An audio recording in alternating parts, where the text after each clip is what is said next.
शिरोळ तालुक्यातील अब्दुल्लाट इथं मुख्यमंत्री सौर योजना राबवण्यात येणार आहे। मेघा इंजिनिअरिंग कंपनीला या कामाचा ठेका देण्यात आलाय। यासाठी जमीन हस्तांतरणाची प्रक्रिया पूर्ण झाली आहे। मात्र काही दिवसांपूर्वी सोशल मीडियाच्या माध्यमातून या योजनेबाबत काही गैरसमज पसरवण्यात आलेत। त्याचे पडसाद ग्रामस्थांमध्ये उमटले।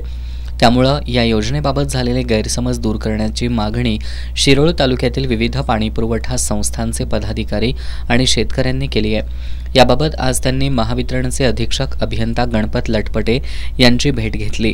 मुख्यमंत्री सौर कृषी वाहिनी योजनेचे काम लवकरात लवकर पूर्ण करावं, जे गैरसमज पसरवण्यात आलेत त्याबाबत कंपनीच्या जबाबदार अधिकाऱ्यांनी विशेष गावसभेत उपस्थित राहून खुलासा करावा। मुख्यमंत्री सौर कृषी वाहिनी योजनेतील शेतकऱ्यांना दिवसा पूर्ण क्षमतेने 10 तास विद्युत पुरवठा करण्यात यावा आदी मागण्या यावेळी करण्यात आल्या।